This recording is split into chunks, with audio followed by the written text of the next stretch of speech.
आपने जो टॉपिक करा था रिफ्रैक्शन, कल आपने कर लिया।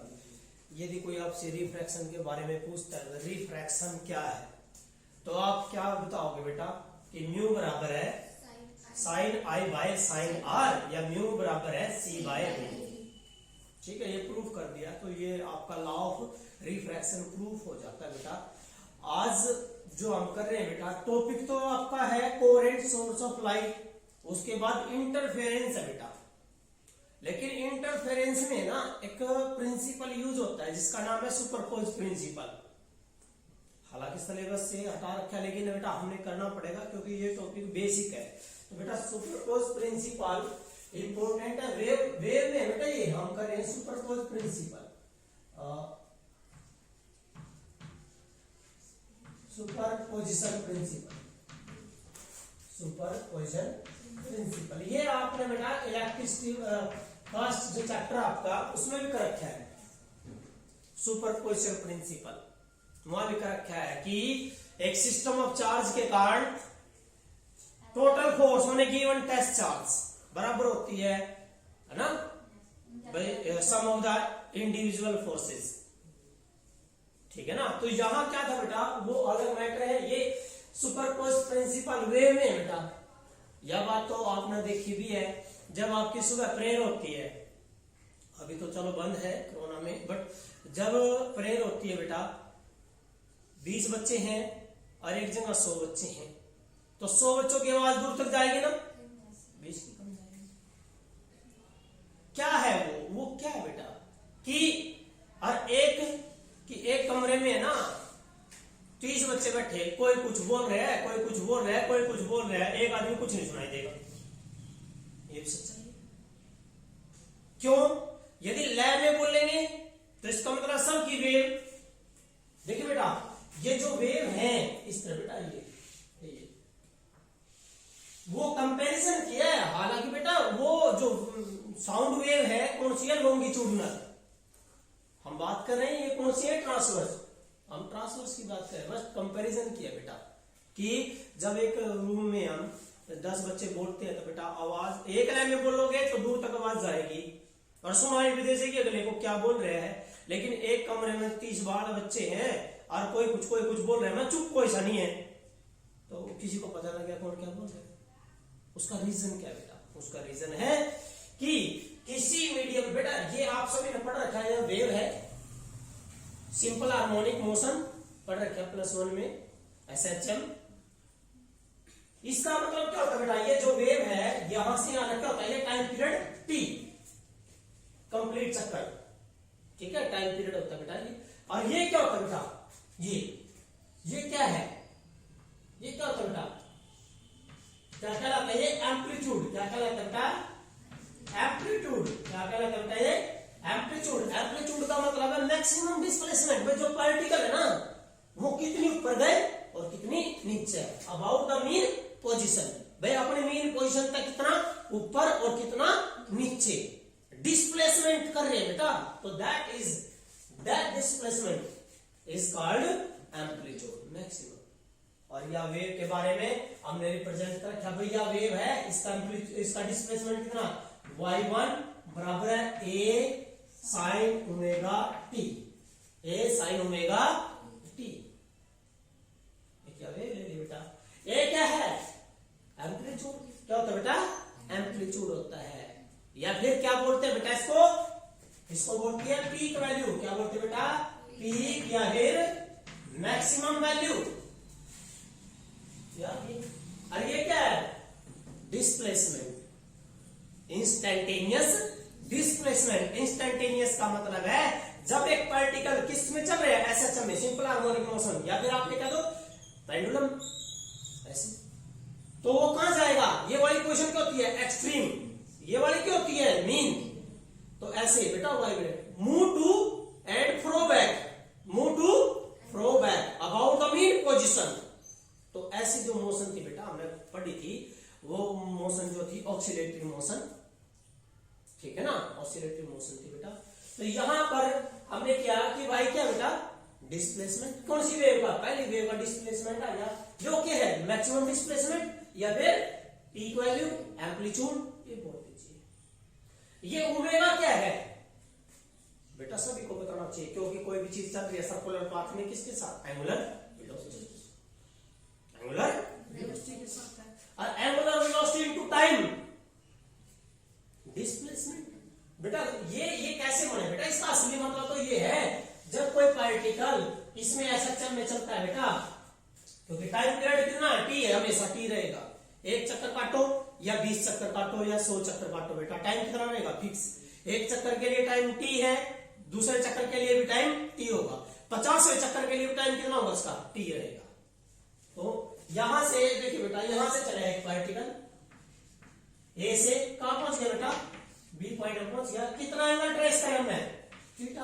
कितना एंगल ट्रेस करा, थीटा। और जब भी कोई बॉडी किसमें चलेगी, सर्कुलर पाथ में, किसके साथ चलती है बेटा, लीनियर वेलोसिटी या एंगुलर, एंगुलर। कौन सी, कह दिया। कितने टाइम में पहुंची ए से बी में, टी टाइम में। वेलोसिटी बराबर क्या होगा, डिस्प्लेसमेंट बाय टाइम। तो क्या आएगा डिस्प्लेसमेंट, डिस्प्लेसमेंट बराबर है ओमेगा इनटू टी। बात क्लियर है, ये पता होना चाहिए भाई कोई चीज कहां से आई है, क्या है बेटा। मान लो आपने लिख तो दिया, ये लिख दिया है, लेकिन आपको टीचर कोई पूछ ले बेटा ये क्या है, कहां से आया, तो पता होना चाहिए कहां से आया बेटा ये, या आपका आया सिंपल हार्मोनिक मोशन से या ऑक्सीलेटरी मोशन से। ठीक है, तो ये याद रखना बेटा, यह एक वेव होगी। कहता है एक मीडियम में से जब दो या दो से अधिक वेव चलती हैं तो वो सुपरपोज करती है बेटा। क्या करती है, सुप्रीमपोज।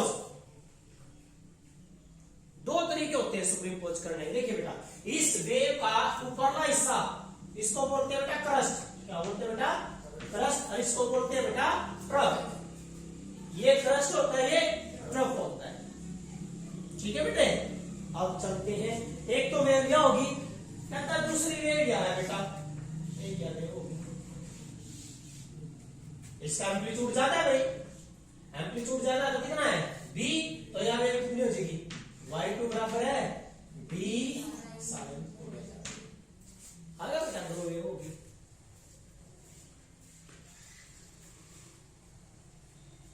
ठीक है बेटा, दो वेव आ गई है। अब तो समझ में आ गया ना, ये दो वेव है बेटा। इसका भी ये क्या है, क्रस्ट, और ये क्या है, ट्रफ। दो ही तरीके हो सके बेटा, या तो क्रस्ट पर पड़ जाएगा, या ट्रफ पर पड़ जाएगा। देखो क्रस्ट पर पड़ेगा या ट्रफ पर पड़ेगा ही। अंडरस्टूड है बेटा, जो क्रस्ट पर पड़ जाएगा, ट्रफ पर पड़ना है। पढ़ने का मतलब जुड़ना, क्रस्ट में जोड़ोगे तो ट्रफ में जुड़ जाएगा। या फिर ऐसे हो सके क्रस्ट ट्रफ में और ट्रफ क्रस्ट में, एक ही बात है भाई। जब क्रस्ट ट्रफ पर जुड़ेगा बेटा या पड़ेगा इस पे, तो फिर क्या होगा, दो ही केस है ना, तो ये बोला जाता है सुप्रीम पोजीशन। क्या बोला जाता है, सुप्रीम पोजीशन। क्या बोला था उसने, जब किसी मीडियम में, देखो बेटा आसान सी स्टेटमेंट है, बिल्कुल सिंपल, लेकिन समझनी है। कहता है जब किसी मीडियम में दो वेव या दो से अधिक वेव, मान लो एक और कह दो बेटा, मैं तीसरी वेव हो कोई भी, जब किसी मीडियम में दो या दो से अधिक वेव चलती है ना, वे आपस में क्या करती हैं, क्या करेंगी, सुपरपोज करेंगी। क्या करेंगे बेटा, सुपरपोज करेंगी, आइदर क्रस्ट पे और क्रस्ट ट्रफ पे। एक ही काम हो सकता है, या तो क्रस्ट पे पड़ जाएगा या फिर क्रस्ट ट्रफ पे। हो गया। तो कहता है क्या बनाऊंगी नई वेव, कैसे बेटा, जैसे ये मैं बोलता हूं दोनों मिलगी बेटा, दोनों मिलकर रिजल्टेंट क्या बनाया, इन दोनों ने मिलकर रिजल्टेंट, क्योंकि क्रस्ट पे पड़ गया तो एम्पलीट्यूड ज्यादा नहीं बढ़ेगा भाई, का एम्पलीट्यूड इतना, एम्पलीट्यूड इतना, तो बेटा क्या होगा एम्पलीट्यूड, नई वेव जो बनेगी बेटा उसका एम्पलीट्यूड आया ये वाला एम्पलीट्यूड आया a+b, कितना बेटा, और भाई वो a था यू b, नई वेव बनेगी। या नई वेव वो क्या है, y, क्या है बेटा, y क्या है, इंस्टेंटेनियस डिस्प्लेसमेंट। तो क्या बोले बेटा, सुपरपोजिशन प्रिंसिपल, बहुत अच्छी बात बोली कि भाई रिजल्टेंट डिस्प्लेसमेंट,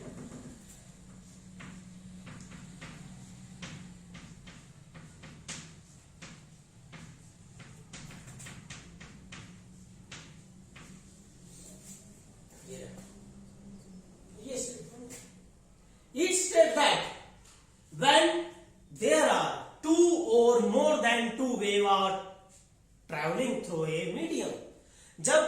मीडियम में से दो या दो से अधिक वेव ट्रेवल करती हो तो वे आपस में क्या करेंगे बेटा, दे विल सुपरपोज, क्या करेंगी, सुपरपोज करेंगी एंड क्या देंगी, गिव ए रिजल्टेंट वेव, क्या देंगे बेटा, एक रिजल्टेंट वेव देंगी जिसका net displacement, the net displacement is equal to vector, बेटा net displacement equal to vector sum of the displacement of the individual waves या फ्लोइंग वेव्स।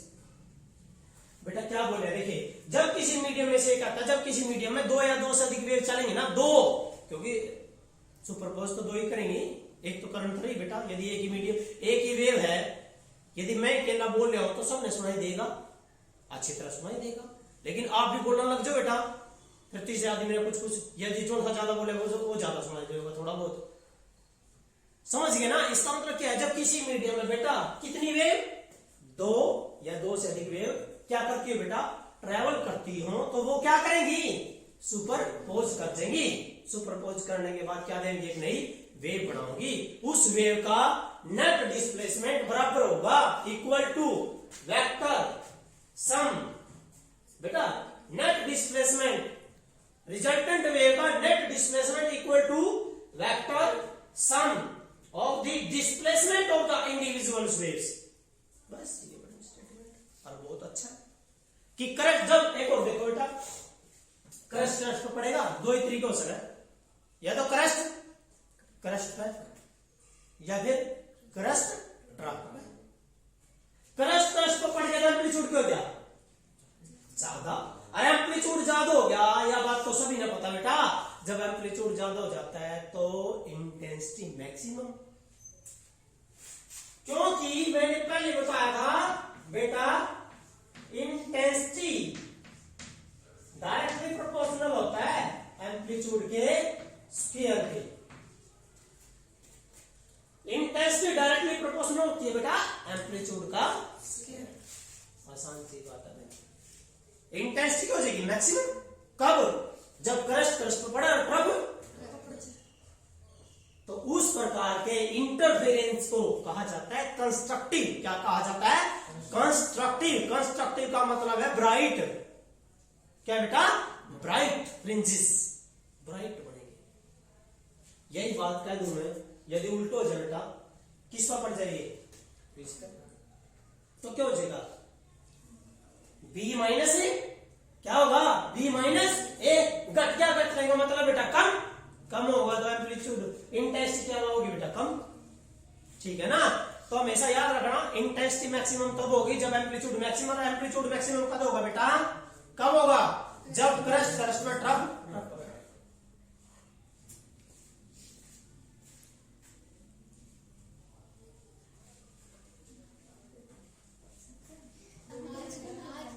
बेटा एक मिनट बेटा, ऐसा नहीं ये टॉपिक भाई, वेव है ना, एक वेव दूसरी वेव, जब दो वेव चलती है बेटा आपस में क्या कर जाती है, सुपरपोज कर जाती है। इसका एग्जांपल तो आपके रूटीन लाइफ में भी है, देखिए होगा, वो लैंडलाइन फोन थे या आजकल भी फोन है बेटा, हम बात कर रहे हैं दूसरा बोल रहे हैं,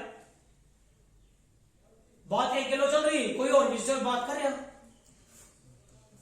कभी कभार होता है ये ऐसा, वो क्या होता है, मीडियम में से क्या होता है, वेव चल रही है, बहुत सारी वेव चल रही है, क्या कर जाती है, सुपरपोज, क्या कर जाती है बेटा, सुपरपोज कर जाती है। तो ये कहता है जब किसी मीडियम में दो या दो से अधिक वेव चलेंगी तो वो क्या करेंगे बेटा, सुपरपोज करेंगी। यदि सुपरपोज करने के बाद करस्ट पर पड़ जाए तो एम्पलीट्यूड मैक्सिमम, और एम्पलीट्यूड मैक्सिमम तो इंटेंसिटी भी मैक्सिमम, ठीक है बेटा, कर लोगे। तो ये तो आगे आपका सुपरपोज प्रिंसिपल ये है, ये क्या बेटा, नेट कौन सी थी, रिजल्टेंट वेव का displacement, the displacement of the resultant wave is equal to the vector sum of the displacement of the individual waves when there are two and more waves are traveling through a medium। तो ये था बेटा आपका topic.